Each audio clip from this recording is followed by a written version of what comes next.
Buenos días, hermanos, y bienvenidos a un nuevo episodio de La Verdad de la Biblia. Seguimos aquí con el capítulo 9 de Romanos, un capítulo a priori complicado, pero creo que estamos pudiendo explicarlo de una manera contextual, que es más fácil de entender. Y bueno, hoy seguimos todavía en este capítulo. Vamos a ver 3 versículos porque son importantes, porque hablan de cosas que también yo creo que se han sacado a veces fuera de contexto. Así que lo que vamos a hacer ahora es recordar lo que hemos visto hasta ahora. Hemos visto cómo la palabra del Señor nos explica de quién tiene el misericordia y a quién endurece. Recordemos, misericordia a las personas humildes y endurece a las personas rebeldes. También vimos cómo el Señor tenía misericordia en ciertas ocasiones para seguir sus propósitos. Y esta misericordia implicaba no hacer el juicio, no implicaba nada soteriológico. Así que vemos cómo Pablo hizo un paralelismo esto con Faraón y el estado actual del pueblo de Israel. De la misma manera que el Señor endureció a un ya endurecido Faraón para cumplir sus propósitos, ahora Dios ha endurecido al pueblo de Israel en su incredulidad y su rebeldía para que su nombre sea exaltado entre el pueblo gentil, entre todas las naciones. Así que Pablo está explicando que de la misma manera que no había injusticia en el Señor por endurecer a un faraón ya rebelde y así cumplir sus propósitos y sus promesas, tampoco hay ahora injusticia en Dios en endurecer a un pueblo rebelde que ya está endurecido para que las promesas que él hizo se cumplan a través de ellos. En este caso, que el pueblo gentil también fuera parte de la promesa en Cristo y también serían incluidos en la familia de Dios. Con este pensamiento en mente, vamos ahora a ver las otras preguntas que Pablo hace a continuación, en el versículo 19, 20 y 21. Y dice lo siguiente: pero me dirás, ¿por qué? Pues inculpa, porque ¿quién ha resistido su voluntad? Mas antes, oh hombre, ¿quién eres tú para que alterques con Dios? Dirá el vaso de barro al que lo formó, ¿por qué me has hecho así? ¿O tiene potestad el alfarero sobre el barro para hacer de la misma masa un vaso para honra y otro para deshonra? Así que vamos a centrarnos en el primer versículo, en el que dice: pero me dirás, ¿por qué? Pues inculpa, porque ¿quién ha resistido a su voluntad? Pablo sigue estableciendo este argumento, donde establece una conversación con un interlocutor que podría objetar a las palabras que Pablo estaba diciendo. Como vimos, esta persona aparece en Romanos 3 y vuelve a reaparecer en este capítulo en 2 ocasiones. Aquí, por ejemplo, veis en Romanos 9, 14 al 18, que pues diremos que hay injusticia en Dios, esta pregunta que Pablo hace, ¿no? Y aquí también vemos lo mismo. Pero me dirás, ¿por qué pues inculpa? Porque ¿quién ha resistido a su voluntad? Así que vemos que existe este interlocutor al que Pablo introduce con las posibles preguntas y las posibles quejas que tenga contra el argumento que Pablo está dando. En la primera pregunta vemos cómo Pablo establece que no hay injusticia en Dios, pues él siempre va a tener misericordia de quien tenga misericordia y va a endurecer a quien endurezca. Y una vez que ya establecimos cuáles son las bases para que esto ocurra y cómo Dios, contrario a la idea judía de la época, no va a hacer acepción de personas por ser del linaje de Abraham, Pablo concluyó que de igual manera que no había injusticia en Dios al endurecer a un faraón rebelde, para así cumplir sus propósitos y hacer notorio su nombre a toda la tierra, que es lo que hemos visto justo anteriormente en la introducción, ahora tampoco habría injusticia en Dios por hacer lo mismo con un pueblo rebelde, para poder así engrandecer su nombre en todas las naciones. Esto es el contexto que estamos viendo. Ahora, ante esta segunda pregunta vemos algo parecido. La misma persona, cuyo argumento ha sido completamente expuesto con relación a la supuesta injusticia de Dios, y como esto no era una posibilidad, según Pablo, claramente, ahora vemos cómo intenta excusarse al decir: ¿por qué? Pues inculpa, porque ¿quién ha resistido su voluntad? Esto demuestra una vez más la autojustificación de las personas. Es como decir que si Dios nos ha endurecido, entonces ¿cómo nos puede culpar si estamos haciendo algo según su voluntad? Y aquí vamos a ver el problema de esta idea. Este pensamiento es el mismo que vimos en Romanos 3, donde se intentaban excusar de su pecado diciendo que si su injusticia hacía resaltar la justicia de Dios, entonces sería injusto que Dios le diese castigo. Esto lo decía en el versículo 5 del capítulo 3. Y lo mismo ocurría en los versículos 7 al 8, donde decía: pero si por mi mentira la verdad de Dios abundó para su gloria, porque aún soy yo juzgado como pecador. ¿Y por qué no decir, como se nos calumnia y como algunos cuya condenación es justa afirman que nosotros decimos hagamos males para que vengan bienes? Vemos aquí esta forma de pensar, que es una forma para autojustificarse de su pecado, ¿no? Y cabe recordar, por supuesto, que Pablo decía, hablo como hombre, lo que refleja el pensamiento carnal de las personas que querían excusar su pecado. Algo similar lo vemos aquí en esta sección de Romanos, donde estas personas endurecidas, estas personas que se han endurecido a sí mismas, estas personas rebeldes que el Señor después ha endurecido y por las cuales el Señor había cumplido sus propósitos, pensaban que no tenían por qué ser inculpadas por su pecado. Ante esta objeción carnal es a la que Pablo responde diciendo: mas antes, hombre, ¿quién eres tú para que alterques con Dios? Dirá el vaso de barro al que lo formó, porque me has hecho así, etcétera, ¿vale? Que es lo que vamos a ver hoy también. Así que en esta sección de Romanos hay muchas cosas que Pablo expone y como siempre lo hace basado en textos del Antiguo Testamento. Y como siempre vamos a analizar cada una de las menciones que Pablo hace para seguir contextualizando los paralelismos que Pablo hace para enfatizar su argumentación. Por eso vamos a ver la segunda parte. Cuando hemos visto la primera parte del versículo 19, como esta autojustificación que quieren hacer estas personas endurecidas, es cuando Pablo responde en el versículo 20: más antes, oh hombre, ¿quién eres tú para que alterques con Dios? Dirá el vaso de barro al que lo formó, porque me has hecho así. Y luego el 21, o no tiene potestad el alfarero sobre el barro para hacer de la misma masa un vaso para honra y otro para deshonra. Primeramente, Pablo lo que hace es exponer el desequilibrio que ocurre en la persona que piensa que puede altercar con Dios. Y segundo, y para finalizar su argumento, Pablo menciona una cita de Isaías 45:9 y también hace alusión a otra en Jeremías 18. Y nos vamos a centrar primero en la cita de Isaías. Aquí veis, por ejemplo, en Romanos 9:20, toda esta cita entera, como es muy parecida a lo que viene aquí mencionando en Isaías 45:9. Hay del que pleitea con su hacedor, parecido a lo que dice Pablo en Romanos 9:20, más antes, hombre, ¿quién eres tú para que alterques con Dios? Y luego dirá el barro al que lo labra, ¿qué haces? En Isaías 45:9, y vemos como Pablo dice lo mismo, algo parecido, dirá el vaso de barro al que lo formó, ¿por qué me has hecho así? Y una pequeña nota antes de seguir. Tenemos que entender que el uso de barro y el uso del alfarero era una forma bíblica de expresar la diferencia en superioridad y conocimiento de uno y del otro, el alfarero y la obra del alfarero, y cómo el creador moldea a su obra basada en la calidad de ella, en este caso la obediencia, ¿no? También es necesario entender que siempre que se utiliza esta alegoría se hace teniendo en cuenta al pueblo de Dios como el barro o vasija y al Señor como el alfarero. Así que vamos a hacer el análisis contextual de Isaías 45 para que podamos comprender cuál es la idea que Pablo está intentando decirnos, o en este caso decir a los de Roma, con estos versículos.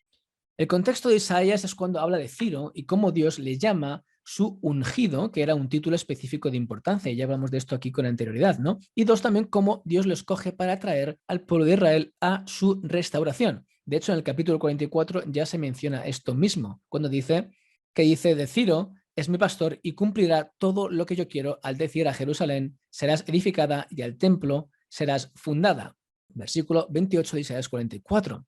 Así que vemos cómo habla ya de antes de él, ¿no? Y cuando Dios menciona a Ciro, para un judío la idea de que Dios iba a escoger a un pagano para que la bendición viniese a través de esta persona y así cumplir los propósitos de Dios era algo inaudito para ellos. Ante esta perspectiva, Dios deja claro que sus planes son estos y que quejarse contra ellos es de necios. De ahí las palabras: hay del que pleitea con su hacedor, el tiesto con los tiestos de la tierra, dirá el barro al que lo labra, ¿qué haces? ¿O tu obra no tienes manos? Esto es lo que vemos aquí en el contexto, ¿verdad? Así que es muy posible que el contexto que Pablo habla en Isaías 45 es para decir a los judíos que de la misma manera que no podrían objetar a Dios en su plan de restaurar a su pueblo y llevarlos de vuelta del cautiverio por un pagano, en este caso Ciro, ahora los judíos no podrían quejarse de Dios cuando utiliza a gente endurecida, en este caso ellos mismos, para cumplir su promesa y traer la bendición y la salvación a los gentiles. También en este concepto se puede incluir la idea del posible rechazo del pueblo judío ante el plan de Dios sobre la inclusión de los gentiles, y por lo tanto también sería posible que Dios les estuviese dando a entender que contender con su plan en ambos sentidos es de necios. Y ahora vamos a ver una posibilidad de que Pablo haga mención a Isaías 29:16 en este versículo 20 de Romanos 9. Aunque la mención que Pablo hace es mucho más seguro que sea con relación al capítulo 45, por el inicio de la frase con el altercar, que en Isaías es pleitear. Pero vamos a ver la posibilidad simplemente para que también lo sepáis, ¿no? En Isaías 29:16 es como también dice: ¿acaso la obra dirá a su hacedor, no me hizo? Dirá la vasija de aquel que la ha formado, no entendió. Sí que hay una posibilidad, aunque yo creo que es más posible que hable del capítulo 45 por también el inicio del versículo con el pleitear en Isaías o el altercar en Romanos, ¿no? Pero vamos, el contexto de Isaías 29 también vamos a verlo, porque me parece interesante, y tiene que ver con un pueblo ofuscado y cegado, donde el Señor cierra los ojos de los profetas y el velo sobre la cabeza de los videntes. En el versículo 9 y 10 lo podéis ver, donde las visiones iban a ser como el libro sellado que no iban a poder leer, versículo 11 y 12. El Señor les dice que el pueblo se acerca a él de boca, pero su corazón está lejos de él, donde su temor al Señor es simplemente un mandamiento de hombres que les ha sido enseñado. y donde la sabiduría de sus sabios iba a perecer y la inteligencia de sus entendidos iba a desvanecer. Justo después de esto es cuando Dios les dice: ay de los que se esconden de Jehová encubriendo el consejo y sus obras están en tinieblas, y dicen: ¿quién nos ve y quién nos conoce? Y menciona que la perversidad de ellos será reputada como el barro del alfarero, donde no podrá decir la obra a su hacedor: no me hizo, ni la vasija de aquel que la ha formado no entendió, que es curiosamente algo que Jesús le replica a los judíos, a los escribas y fariseos, en Mateo 15, 8 al 9 y Marcos 7, 6 al 7. En este sentido, les quiere decir el Señor que al esconder el consejo del Señor, intentan alterar el orden de las cosas y se ponen en lugar del alfarero cuando no son más que obra suya. En este caso vemos cómo el significado de esta expresión es parecida a la que vemos en el capítulo 45, donde las personas se quejan y piensan que sus consejos son mejores que los del Señor y que sus planes más importantes, y por lo tanto haciendo una alteración de la realidad donde Dios es quien da realmente órdenes. Por lo tanto, ¿qué se entiende con la mención de Pablo de Isaías? Sigo insistiendo que la mención más probable es la de Isaías 45, aunque la del 29 es muy parecida también en el sentido de la rebelión del pueblo e intentar querer ser ellos los que mandan cuando son simplemente barro. Así que la mención de Pablo es clara. El Señor tiene unos propósitos que él va a cumplir, y de la misma manera que por medio de una persona pagana él iba a traer libertad a su pueblo por medio de un gentil, en este caso Ciro, y ellos no se podían quejar ante los planes del Señor. Recordemos que el pueblo del Señor fue al cautiverio por medio de la desobediencia al Señor y de su dureza de corazón. Así que ellos están ahí por culpa de ellos. Ahora, entonces, tampoco se pueden quejar que por medio de un pueblo endurecido y rebelde, el Señor traiga la salvación al pueblo gentil. Así que este es el paralelismo que Pablo está haciendo con Ciro, con lo que pasaba en la época y cómo el pueblo también se oponía a los planes del Señor de traer la restauración por medio de un pagano, y ahora el pueblo del Señor se opone a los planes del Señor de traer la salvación al pueblo gentil por medio de un pueblo endurecido y rebelde.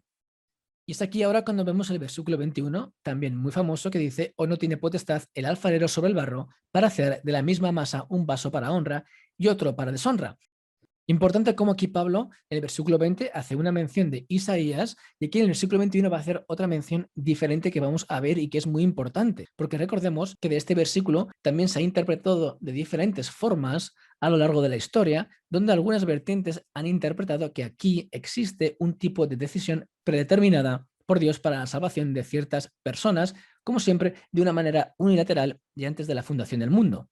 Sin embargo, antes de entrar de lleno a este texto, es crucial quitar el bagaje determinista a este versículo y entender el contexto, que es lo más importante, ¿vale? Para esto tenemos que ver dos cosas muy importantes y que son vitales a la hora de analizar un texto. Primeramente, vamos a ver que en ningún lugar dice que esta decisión de hacer vasos de honra y otros vasos de deshonra se haga antes de la fundación del mundo. Recordemos que este concepto de antes de la fundación del mundo se trata de algo que siempre que se quiere expresar se enfatiza. De hecho, el mismo Pablo lo hace en Efesios 1:4 cuando dice antes de la fundación del mundo, el famoso protacaboles cosmos, que ya hicimos un estudio sobre esto. Así que primero, en ningún momento se nos dice que esta decisión de hacer vasos de honra y de deshonra es antes de la fundación del mundo. Así que el determinismo vemos que viene sacado fuera de contexto. Y dos, no se nos dice la razón por la cual Dios utiliza de su potestad para hacer de alguien un vaso de honra y otro de deshonra. Es por esto que lo más importante es, como siempre decimos aquí, contextualizar las palabras de Pablo. En este caso, en concreto, es necesario ver las alusiones a las que Pablo puede estar haciendo cuando hace la mención de la potestad que tiene el alfarero o Dios sobre el barro. Y es aquí cuando vamos a los ejemplos que vemos en Jeremías 18 y en Jeremías 19. Yo en la iglesia aquí he dicho a las personas que por favor lean los dos capítulos enteros. Pero vemos en Jeremías 18 cómo el Señor le dice a Jeremías que se vaya a la casa del alfarero y le dice lo siguiente. 1 al 6. La palabra de Jehová que vino a Jeremías diciendo: levántate y vete a la casa del alfarero, y allí te haré oír mis palabras. Y descendí a casa del alfarero, y aquí que él trabajaba sobre la rueda.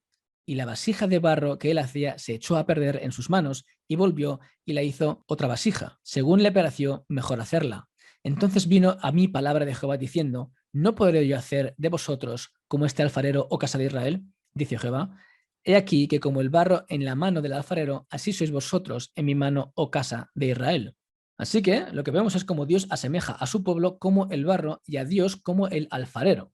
De hecho, les dice que él iba a hablar contra los pueblos y reinos para arrancar, derribar y destruir. Esto lo vemos en el versículo 7 del capítulo 18. Pero que si estos pueblos se convierten de su maldad, entonces el Señor no iba a hacer el mal que había pensado. Vemos aquí como el determinismo queda fuera de lugar. Eso lo vemos en el versículo 8. Pero que si no escuchaban al Señor, entonces Él iba a hacer como había determinado. ¿Vale? Versículo 10. Así que vemos cómo hay un determinado consejo del Señor que Él va a hacer, pero si las personas se arrepienten, el Señor ya no va a hacer. Y recordemos que esta destrucción que el Señor iba a traer era a causa del pecado y las rebeldías de estas personas. No fue un hecho arbitrario porque sí. De la misma manera, el Señor habla así de los moradores de Judá y de Jerusalén y cómo el Señor iba a traerles mal por sus pecados y cómo les advierte de convertirse del mal de sus pecados. Versículo 11. Sin embargo, la respuesta del pueblo es clara. Las advertencias del Señor son en vano. Ellos van a ir a sus ídolos. Esto lo vemos en el versículo 12. Y el Señor le respondió que es gran fealdad la que ha hecho la Virgen de Israel y cómo su pueblo la había olvidado y cómo esto iba en contra de ellos. El olvidarse del Señor va a ir siempre en contra de ellos porque el Señor es el alfarero y el pueblo es el barro. El término que vemos de la Virgen de Israel se refiere a una mujer que está aún legalmente bajo la supervisión de su padre. La infidelidad de Israel al Señor se compara con una muchacha que traiciona el honor y la confianza de su padre, lo que a menudo se describe en el Antiguo Testamento como comportarse como una ramera. Esto lo veis aquí en el comentario del contexto cultural de la Biblia. Por lo tanto, lo que hemos visto hasta ahora es que el Señor es el alfarero y el pueblo del Señor es el barro. Luego vemos cómo el Señor va a hacer unos males, profetiza que van a llegar unos males a unos pueblos que Él ha determinado por causa de su pecado, pero si estos pueblos se arrepienten, el Señor va a quitar estos males que Él va a hacer. Pero si no lo hacen, el Señor va a seguir con su consejo y con su plan de traer juicio a estas naciones por su pecado y por su rebeldía. Luego también vemos cómo el Señor hace lo mismo con su pueblo. Si se arrepienten, no pasa nada, pero si no se arrepienten, el juicio también va a llegar a ellos, a lo que el pueblo responde que ellos van a hacer como quieran. Luego es interesante porque después de estas palabras el pueblo quiere ir en contra de Jeremías y Jeremías clama al Señor y el Señor les dice lo siguiente. En el versículo 1 y 2 del capítulo 19 vemos como dice, así dijo Jehová, ve y compra una vasija de barro del alfarero y lleva contigo de los ancianos del pueblo y de los ancianos de los sacerdotes y saldrás al valle del hijo de Hinnom, que está a la entrada de la puerta oriental y proclamarás allí las palabras que yo te hablaré. Así que vemos ya el consejo de la vasija de barro y del alfarero, aquí mencionado otra vez. Las palabras que el Señor dice son claras. Él iba a traer el mal sobre su pueblo porque le dejaron e infringieron la palabra de Dios, dando incienso a dioses ajenos y llenaron el lugar de sangre de inocentes, edificando lugares altos a Baal para quemar con fuego a sus hijos en holocausto. Esto lo vemos en el versículo 3 y 5, muy fuerte. Por lo tanto, el Señor iba a quitar su consejo y les iba a dejar en su pecado perecer y ser la burla de las personas que pasaren por la ciudad. Esto lo veis en el versículo 6 y en el versículo 8. En este tipo de contexto es cuando la vasija o el vaso de barro del alfarero es cuando se vuelve a mencionar cuando dice lo siguiente en Jeremías 19:10. Entonces, importante, quebrarás la vasija ante los ojos de los varones que van contigo y les dirás, así ha dicho Jehová de los ejércitos, así quebrantaré a este pueblo y a esta ciudad como quien quiebra vasija de barro, que no se puede restaurar más, y en Tofet se entrarán porque no habrá otro lugar para enterrar. Sí que vemos el concepto de la vasija, el concepto del barro, el Señor siendo el alfarero, el Señor moldeando y ante la respuesta el Señor coge la vasija que ha hecho y la rompe porque las personas van en contra del Señor. Esto es importante para entender lo que viene a decir Pablo ahora con los vasos de honra y los vasos de deshonra. Creo que ya estamos viendo los indicios de cuáles son los vasos de honra que el Señor hace y de cuáles son los vasos de deshonra que el Señor hace y basado en qué. Sé que después de todo esto que pasa, de cuando se rompe la vasija, las palabras del Señor son claras.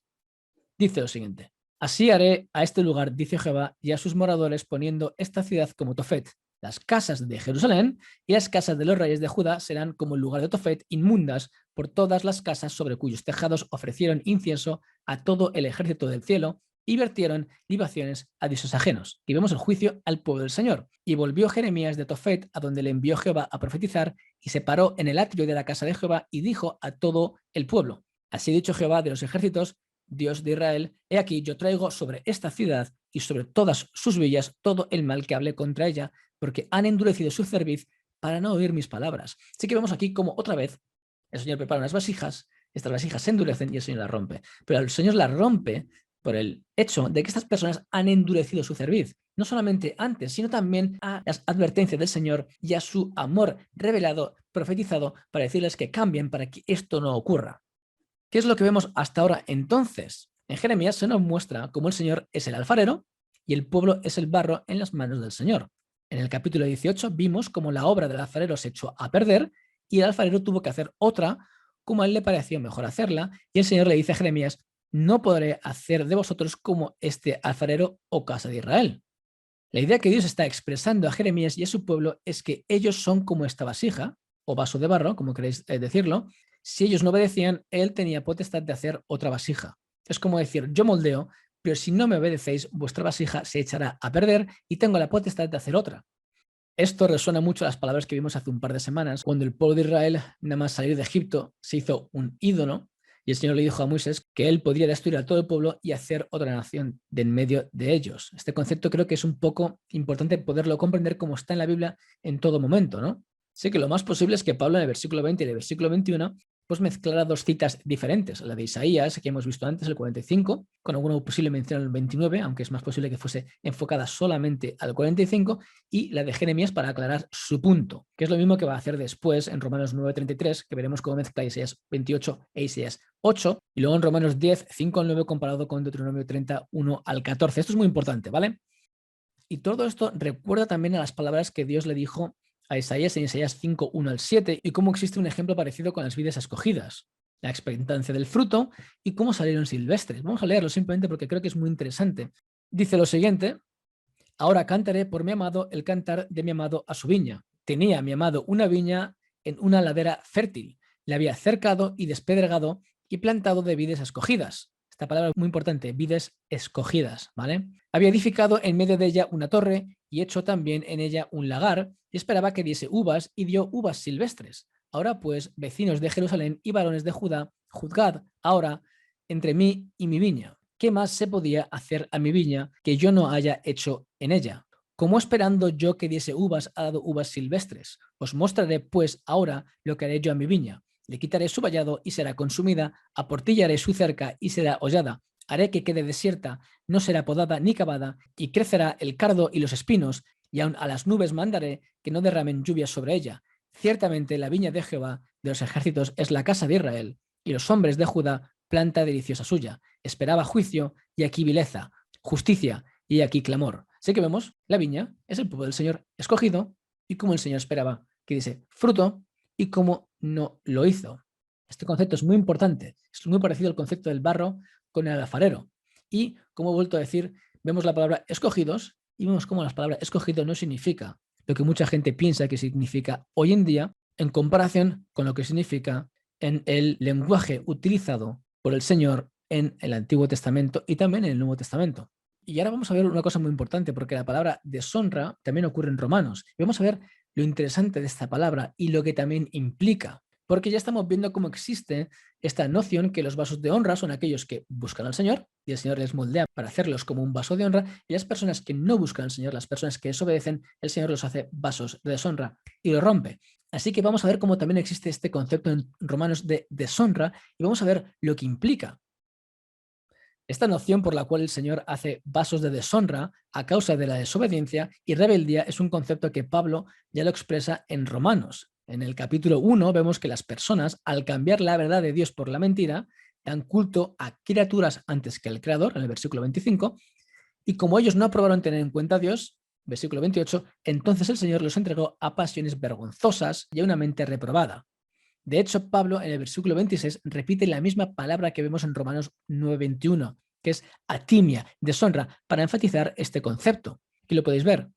Aquí Romanos 1:26, por esto Dios los entregó a pasiones vergonzosas. ¿Veis la palabra atimia? Este significa deshonra. Así que el Señor los entregó a pasiones deshonrosas. ¿Por qué? Porque ellos endurecieron su corazón ante el Señor, porque ellos se rebelaron ante la clara revelación del Señor. Así que el Señor les entregó a esto. Ellos se endurecieron y el Señor les entregó a estas pasiones que son de deshonra.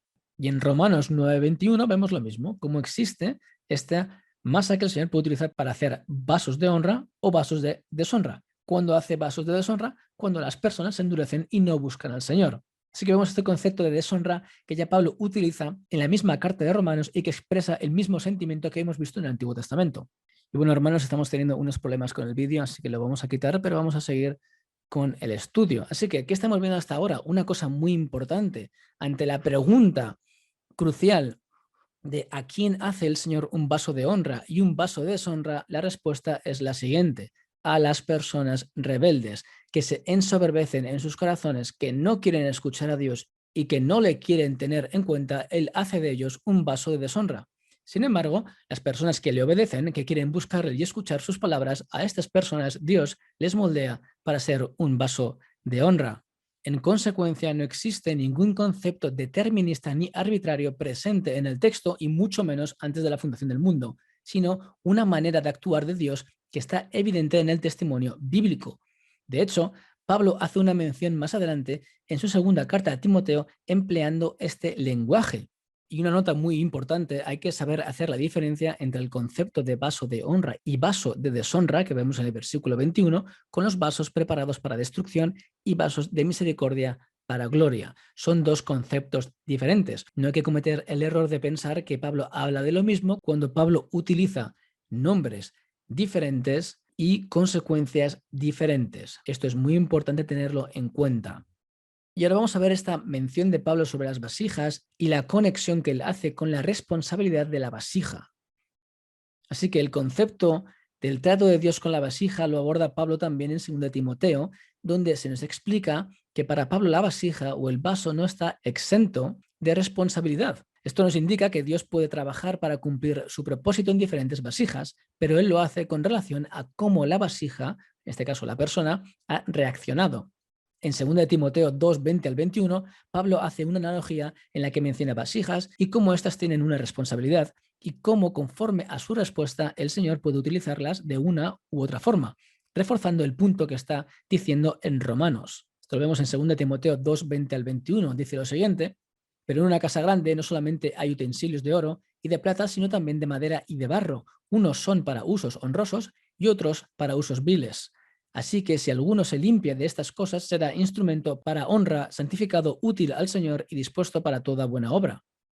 Si observamos el lenguaje que utiliza Pablo en griego, la palabra vasija que vemos en Romanos 9:21 es la misma que utiliza en 2 Timoteo 2:20 al 21, es la palabra skeuos.